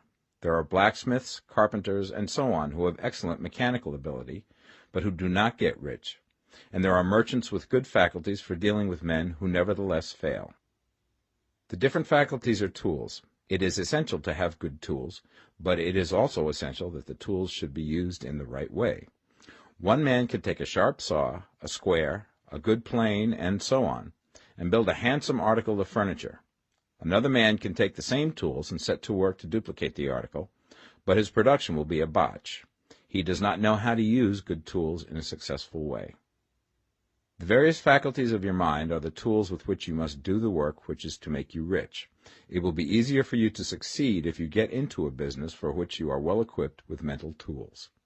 Generally speaking, you will do best in that business which will use your strongest faculties, the one for which you are naturally best fitted. But there are limitations to this statement also. No man should regard his vocation as being irrevocably fixed by the tendencies with which he was born. You can get rich in any business, for if you have not the right talent you can develop that talent. It merely means that you will have to make your tools as you go along, instead of confining yourself to the use of those with which you were born. It will be easier for you to succeed in a vocation for which you already have the talents in a well-developed state, but you can succeed in any vocation, for you can develop any rudimentary talent, and there is no talent of which you have not at least the rudiment. You will get rich most easily in point of effort if you do that for which you are best fitted, but you will get rich most satisfactorily if you do that which you want to do. Doing what you want to do is life, and there is no real satisfaction in living if we are compelled to be forever doing something which we do not like to do, and can never do what we want to do. And it is certain that you can do what you want to do. The desire to do it is proof that you have within you the power which can do it. Desire is a manifestation of power. The desire to play music is the power which can play music seeking expression and development. The desire to invent mechanical devices is the mechanical talent seeking expression and development. When there is no power, either developed or undeveloped, to do a thing, there is never any desire to do that thing. And where there is strong desire to do a thing, it is certain proof that the power to do it is strong, and only requires to be developed and applied in the right way. All things else being equal, it is best to select the business for which you have the best developed talent. But if you have a strong desire to engage in any particular line of work, you should select that work as the ultimate end at which you aim. You can do what you want to do, and it is your right and privilege to follow the business or avocation which will be most congenial and pleasant. You are not obliged to do what you do not like to do, and should not do it except as a means to bring you to the doing of the thing you want to do. If there are past mistakes whose consequences have placed you in an undesirable business or environment, you may be obliged for some time to do what you do not like to do. If you feel that you are not in the right vocation, do not act too hastily in trying to get into another one. The best way, generally, to change business or environment is by growth. Do not be afraid to make a sudden and radical change if the opportunity is presented, and you feel after careful consideration that it is the right opportunity. But never take sudden or radical action when you are in doubt as to the wisdom of doing so. There is never any hurry on the creative plane, and there is no lack of opportunity. When you get out of the competitive mind, you will understand that you never need to act hastily. No one else is going to beat you to the thing you want to do. There is enough for all. If one space is taken, another and a better one will be opened for you a little further on. There is plenty of time. When you are in doubt, wait. Fall back on the contemplation of your vision, and increase your faith and purpose. And by all means, in times of doubt and indecision, cultivate gratitude. A day or two spent in contemplating the vision of what you want, and in earnest thanksgiving that you are getting it, will bring your mind into such close relationship with the Supreme that you will make no mistake when you do act. There is a mind which knows all there is to know, and you can come into close unity with this mind by faith and the purpose to advance in life, if you have deep gratitude. Mistakes come from acting hastily, or from acting in fear or doubt, or in forgetfulness of the right motive, which is more life to all and less to none. As you go on in the certain way, opportunities will come to you in increasing number, and you will need to be very steady in your faith and purpose, and to keep in close touch with the all-mind by reverent gratitude. Do all that you can do in a perfect manner every day, but do it without haste, worry, or fear. Go as fast as you can, but never hurry. Remember that in the moment you begin to hurry, you cease to be a creator and become a competitor. You drop back upon the old plane again. Whenever you find yourself hurrying, call a halt. Fix your attention on the mental image of the thing you want, and begin to give thanks that you are getting it. The exercise of gratitude will never fail to strengthen your faith and renew your purpose. Chapter 14. The Impression of Increase. Whether you change your vocation or not, your actions for the present must be those pertaining to the business in which you are now engaged. You can get into the business you want by making constructive use of the business you are already established in, by doing your daily work in a certain way. And in so far as your business consists in dealing with other men, whether personally or by letter, the key thought of all your efforts must be to convey to their minds the impression of increase. Increase is what all men and women are seeking. It is the urge of the formless intelligence within them, seeking fuller expression. The desire for increase is inherent in all nature. It is the fundamental impulse of the universe. All human activities are based on the desire for increase. People are seeking more food, more clothes, better shelter, more luxury, more beauty, more knowledge, more pleasure. Increase in something, more life. Every living thing is under this necessity for continuous advancement. Where increase of life ceases, dissolution and death set in at once. Man instinctively knows this, and hence he is forever seeking more. This law of perpetual increase is set forth by Jesus in the parable of the talents. Only those who gain more retain any. From him who hath not shall be taken away even that which he hath. The normal desire for increased wealth is not an evil or a reprehensible thing. It is simply the desire for more abundant life. It is aspiration. And because it is the deepest instinct of their natures, all men and women are attracted to him who can give them more of the means of life. In following the certain way, you are getting continuous increase for yourself, and you are giving it to all with whom you deal. You are a creative center from which increase is given off to all. Be sure of this, and convey assurance of the fact to every man, woman, and child with whom you come in contact. No matter how small the transaction, even if it be only the selling of a stick of candy to a little child, put into it the thought of increase, and make sure that the customer is impressed with the thought. Convey the impression of advancement with everything you do, so that all people shall receive the impression that you are an advancing man, and that you advance all who deal with you. Even to the people whom you meet in a social way, without any thought of business, and to whom you do not try to sell anything, give the thought of increase. You can convey this impression by holding the unshakable faith that you, yourself, are in the way of increase, and by letting this faith inspire, fill, and permeate every action. Do everything that you do in the firm conviction that you are an advancing personality, and that you are giving advancement to everybody. Feel that you are getting rich, and that in doing so you are making others rich, and conferring benefits to all. Do not boast or brag of your success, or talk about it unnecessarily. True faith is never boastful. Wherever you find a boastful person, you find one who is secretly doubtful and afraid. Simply feel the faith, and let it work out in every transaction. Let every act and tone and look express the quiet assurance that you are getting rich, that you are already rich. Words will not be necessary to communicate this feeling to others. They will feel the sense of increase when in your presence, and will be attracted to you again. You must so impress others that they will feel that in associating with you they will get increase for themselves. See that you give them a use value greater than the cash value you are taking from them. Take an honest pride in doing this, and let everybody know it, and you will have no lack of customers.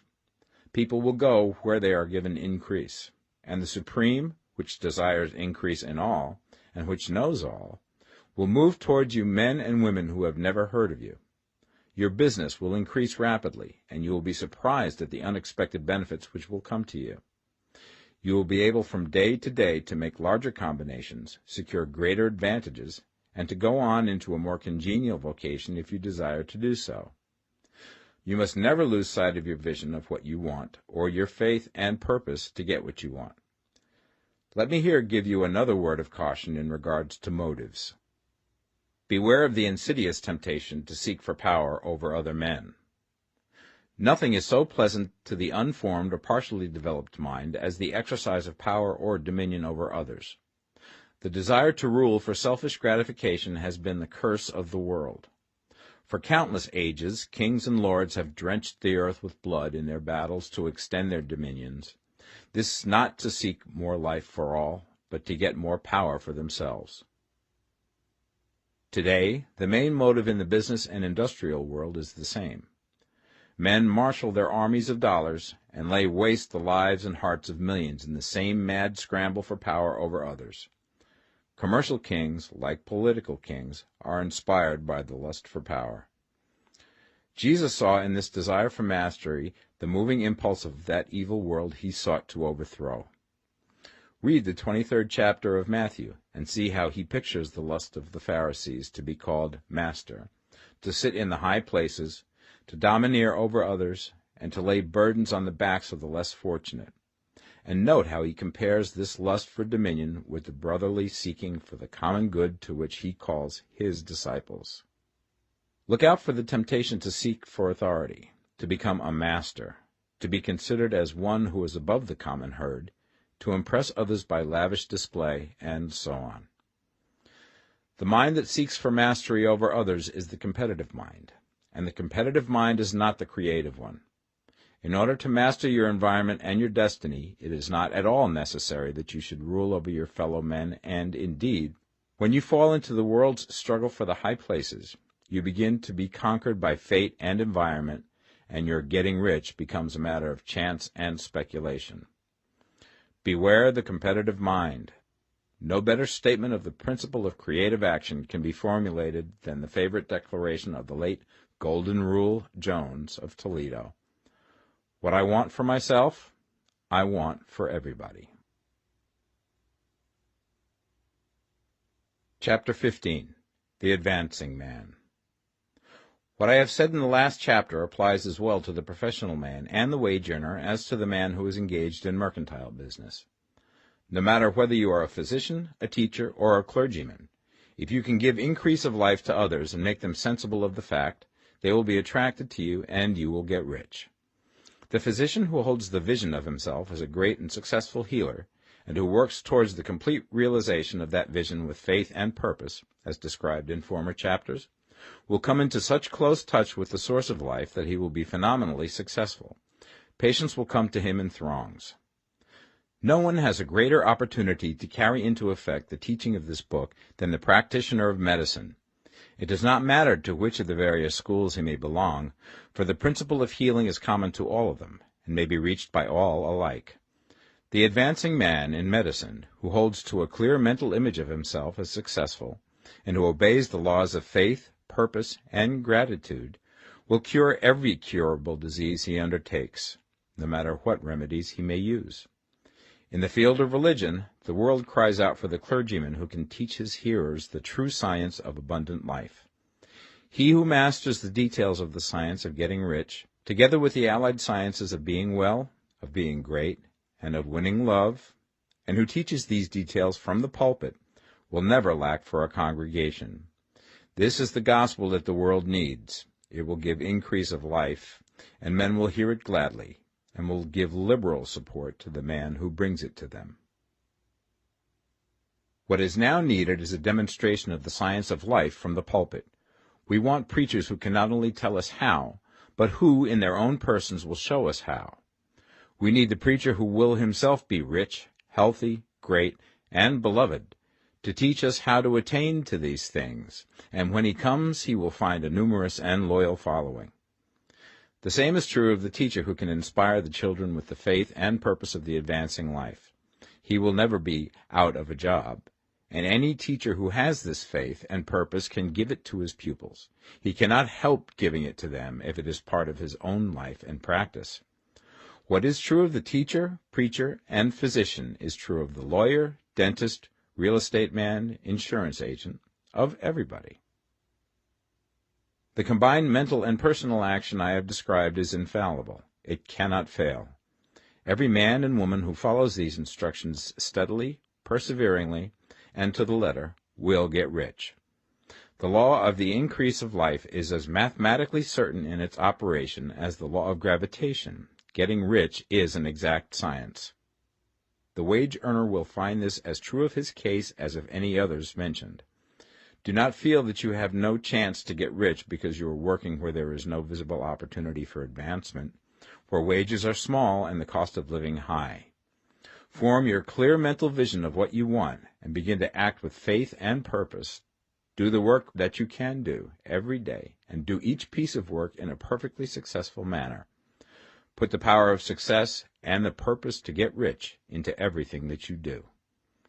But do not do this merely with the idea of currying favor with your employer in the hopes that he or those above you will see your good work and advance you. It is not likely that they will do so. The man who is merely a good workman, filling his place to the very best of his ability, and satisfied with that, is valuable to his employer, and it is not to the employer's interest to promote him. He is worth more where he is. To secure advancement, something more is necessary than to be too large for your place. The man who is certain to advance is the one who is too big for his place, and who has a clear concept of what he wants to be, who knows that he can become what he wants to be, and who is determined to be what he wants to be. Do not try to more than fill your present place with a view to pleasing your employer. Do it with the idea of advancing yourself. Hold the faith and purpose of increase during work hours, after work hours, and before work hours. Hold it in such a way that every person who comes in contact with you, whether foreman, fellow workman, or social acquaintance, will feel the power of purpose radiating from you, so that everyone will get the sense of advancement and increase from you. Men will be attracted to you, and if there is no possibility for advancement in your present job, you will very soon see an opportunity to take another job. There is a power which never fails to present opportunity to the advancing man who is moving in obedience to law. God cannot help helping you if you act in a certain way. He must do so in order to help himself. There is nothing in your circumstances or in the industrial situation that can keep you down. If you cannot get rich working for the Steel Trust, you can get rich on a 10-acre farm. And if you begin to move in the certain way, you will certainly escape from the clutches of the Steel Trust and get on to the farm or wherever else you wish to be. If a few thousands of its employees would enter upon the certain way, the Steel Trust would soon be in a bad plight. It would have to give its working men more opportunity or go out of business. Nobody has to work for a trust. The trusts can keep men in so-called hopeless conditions only so long as there are men who are too ignorant to know of the science of getting rich, or too intellectually slothful to practice it. Begin this way of thinking and acting, and your faith and purpose will make you quick to see any opportunity to better your condition. Such opportunities will speedily come, for the Supreme, working in all and working for you, will bring them before you. Do not wait for an opportunity to be all that you want to be. When an opportunity to be more than you are now is presented, and you feel impelled toward it, take it. It will be the first step towards a greater opportunity. There is no such thing possible in this universe as a lack of opportunities for the man who is living the advancing life. It is inherent in the constitution of the cosmos that all things shall be for him and work together for his good, and he must certainly get rich if he acts and thinks in the certain way. So let wage-earning men and women study this book with great care, and enter with confidence upon the course of action it prescribes. It will not fail. Chapter 16. Some Cautions and Concluding Observations. Many people will scoff at the idea that there is an exact science of getting rich. Holding the impression that the supply of wealth is limited, they will insist that social and governmental institutions must be changed before even any considerable number of people can acquire a competence. But this is not true. It is true that existing governments keep the masses in poverty, but this is because the masses do not think and act in the certain way. If the masses begin to move forward as suggested in this book, neither governments nor industrial systems can check them. All systems must be modified to accommodate the forward movement. If the people have the advancing mind, have the faith that they can become rich, and move forward with the fixed purpose to become rich, nothing can possibly keep them in poverty. Individuals may enter upon the certain way at any time and under any government, and may make themselves rich. And when any considerable number of individuals do so under any government, they will cause the system to be so modified as to open the way for others. The more men who get rich on the competitive plane, the worse for others. The more who get rich on the creative plane, the better for others. The economic salvation of the masses can only be accomplished by getting a large number of people to practice the scientific method set down in this book and become rich. These will show others the way and inspire them with a desire for real life, with the faith it can be attained, and with the purpose to attain it. For the present, however, it is enough to know that neither the government under which you live nor the capitalistic or competitive system of industry can keep you from getting rich. When you enter upon the creative plane of thought, you will rise above all these things and become a citizen of another kingdom. But remember that your thought must be held upon the creative plane. You are never for an instant to be betrayed into regarding the supply as limited, or into acting on the moral level of competition. Whenever you do fall into old ways of thought, correct yourself instantly, for when you are in the competitive mind, you have lost the cooperation of the mind of the whole. Do not spend any time in planning as to how you will meet possible emergencies in the future, except as the necessary policies may affect your actions today. You are concerned with doing today's work in a perfectly successful manner, and not with emergencies which may arise tomorrow. You can attend to them as they come. Do not concern yourself with questions as to how you shall surmount obstacles which may loom upon your business horizon, unless you can see plainly that your course must be altered today in order to avoid them. No matter how tremendous an obstruction may appear at a distance, you will find that if you go on in the certain way, it will disappear as you approach it, or that a way over, through, or around it will appear. No possible combination of circumstances can defeat a man or woman who is proceeding to get rich along strictly scientific lines. No man or woman who obeys the law can fail to get rich, any more than one can multiply 2 by 2 and fail to get 4. Give no anxious thought to possible disasters, obstacles, panics, or unfavorable combinations of circumstances. It is time enough to meet such things when they present themselves before you in the immediate present, and you will find that every difficulty carries with it the wherewithal for its overcoming. Guard your speech.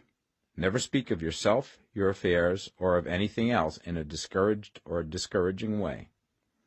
Never admit the possibility of failure, or speak in a way that infers failure as a possibility. Never speak of times as being hard, or of business conditions as being doubtful. Times may be hard and business doubtful for those who are on the competitive plane, but they can never be so for you. You can create what you want, and you are above fear. When others are having hard times and poor business, you will find your greatest opportunities. Train yourself to think of and to look upon the world as a something which is becoming, which is growing, and to regard seeming evil as being only that which is undeveloped. Always speak in terms of advancement. To do otherwise is to deny your faith, and to deny your faith is to lose it. Never allow yourself to feel disappointed. You may expect to have a certain thing at a certain time, and not get it at that time, and this will appear to you like failure. But if you hold to your faith, you will find that the failure is only apparent. Go on in the certain way, and if you do not receive that thing, you will receive something so much better that you will see that the seeming failure was really a great success. A student of this science had set his mind on making a certain business combination which seemed to him at the time to be very desirable, and he worked for some weeks to bring it about. When the crucial time came, the thing failed in a perfectly inexplicable way. It was as if some unseen influence had been working secretly against him. He was not disappointed. On the contrary, he thanked God that his desire had been overruled, and went steadily on with a grateful mind. In a few weeks an opportunity so much better came his way that he would not have made the first deal on any account, and he saw that a mind which knew more than he knew had prevented him from losing the greater good by entangling himself with the lesser. That is the way every seeming failure will work out for you, if you keep your faith, hold to your purpose, have gratitude, and do, every day, all that can be done that day, doing each separate act in a successful manner. When you make a failure, it is because you have not asked for enough. Keep on, and a larger thing than you were seeking will certainly come to you. Remember this. You will not fail because you lack the necessary talent to do what you wish to do.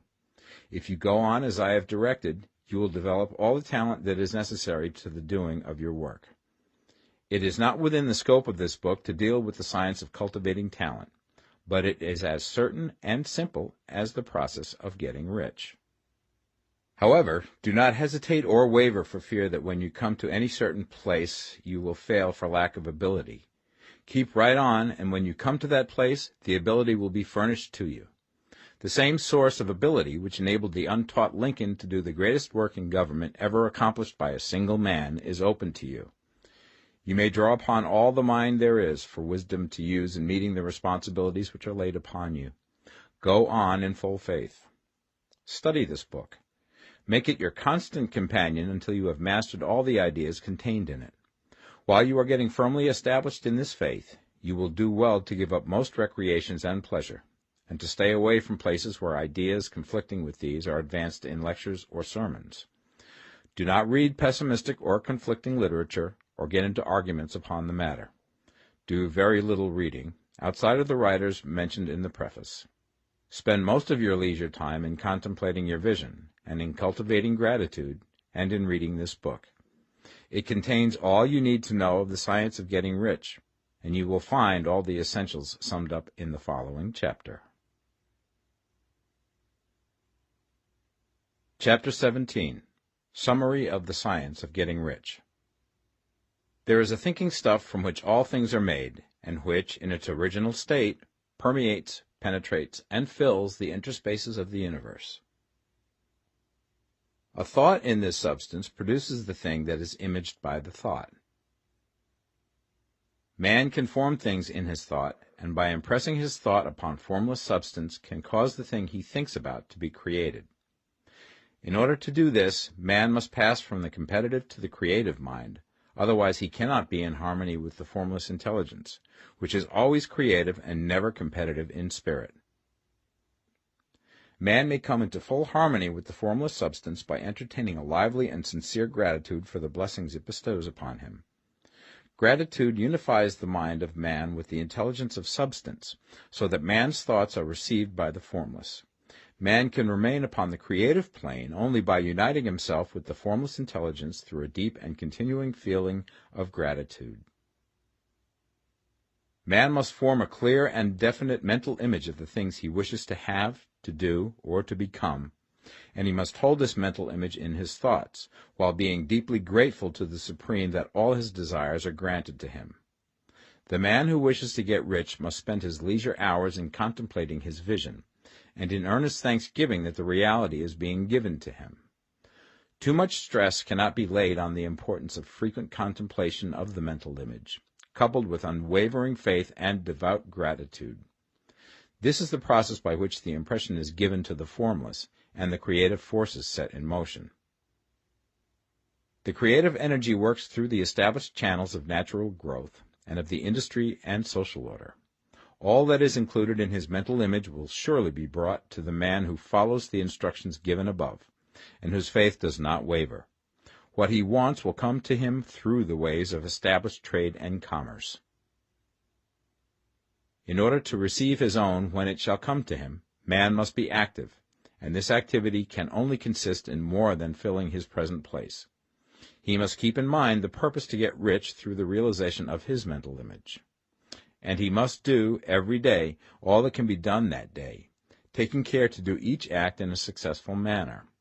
He must give to every man a use value in excess of the cash value he receives, so that each transaction makes for more life, and he must so hold the advancing thought that the impression of increase will be communicated to all with whom he comes in contact. The men and women who practice the foregoing instructions will certainly get rich, and the riches they receive will be in exact proportion to the definiteness of their vision, the fixity of their purpose, the steadiness of their faith, and the depth of their gratitude.